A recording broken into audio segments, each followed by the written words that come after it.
Une prof de maths de 36 ans qui tombe amoureuse de son élève de 13 ans, c'est l'histoire incroyable mais vraie de May December.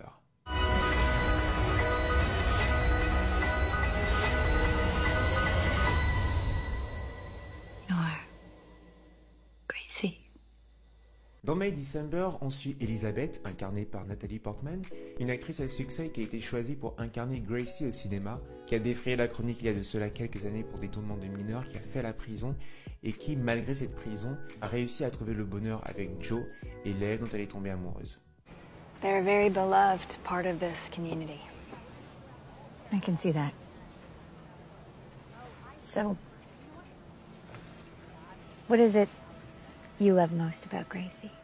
Alors Gracie est incarnée par Julianne Moore et Joe par Charles Melton, que j'ai d'ailleurs découvert dans Riverdale, et là c'était plutôt une belle surprise de le voir dans ce registre. Ces derniers jours, j'ai un peu eu l'impression que les médias mettaient beaucoup plus l'accent sur le fait que ce film parle de cette histoire complètement folle mais réelle, mais je pense que le film parle réellement de deux choses, non seulement de ce récit, mais il parle aussi de cinéma de manière plus générale. Donc d'un côté ce récit, cette histoire qui est mise en scène dans une ambiance très aérienne, on se retrouve très vite transporté dans une très belle ville côtière de Géorgie, avec des couleurs très douces, une ambiance limite apaisante je dirais. Et on retrouve Joe et Gracie donc plusieurs années plus tard, avec déjà 2 enfants ensemble. Et lorsque Natalie Portman apparaît pour la première fois à l'écran, perso je l'ai trouvée complètement méconnaissable. Dans son attitude, cette désinvolture qu'elle a insufflée dans ce rôle, elle vient un peu s'immiscer dans leur quotidien, dans leur vie personnelle, et ravive en quelque sorte des tensions et des questionnements que Gracie et Joe ne s'étaient jamais posés ou qu'ils n'osaient pas vraiment se poser. Donc on a le récit d'un côté, le vécu de Joe et de Gracie, mais on a aussi de l'autre côté la quête de vérité du personnage de Natalie Portman, Elizabeth, qui vient préparer son film, en savoir un peu plus sur ce couple. Et je pense que c'est un aspect très intéressant des films qui montre vraiment l'implication qui peut être nécessaire pour appréhender réellement un rôle. Et c'est assez marrant tout au long du film, et c'est là que je me disais que Natalie Portman est excellente.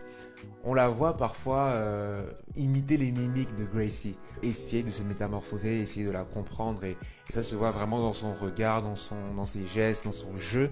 Natalie Portman est vraiment forte dans ce film. Et j'en suis même venu à me demander si Julianne Moore, qui interprète la vraie Gracie, est-ce qu'elle a fait un travail similaire à celui d'Elizabeth dans le film, incarné par Natalie Portman, pour essayer de mieux cerner le personnage, pour essayer de voir comment elle devait l'interpréter au cinéma. C'était donc presque une mise en abîme à 2 niveaux, très bien mise en scène, et qui pour moi a vraiment fait tout le charme de May December. Franchement, j'ai adoré May December, je l'ai trouvé excellent. Natalie Portman porte tout le film avec Julianne Moore d'ailleurs. Le duo, il marche super bien. Et il y a un truc, et j'en reparlerai, ce sont les plans séquences. Pour moi, c'est l'une des techniques au cinéma qui montre le talent à son paroxysme en fait. Pouvoir réussir à être percutant pendant, je ne sais pas, 5 minutes de plan séquence, 5 minutes de jeu, c'est une dinguerie en fait, c'est une dinguerie. Et May December était vraiment une masterclass de mini plan séquence comme ça, où on retrouve Natalie Portman et Julianne Moore qui échangent de manière hyper naturelle, et les deux restent super convaincantes pendant toutes ces minutes de jeu, et moi je trouve ça juste fou. Ce sont des petits détails comme ça qui font toute la différence. N'hésitez pas à liker cette vidéo, abonnez-vous si vous voulez plus d'actu ciné et séries, et on se dit à bientôt sur Peter Press Play. Salut!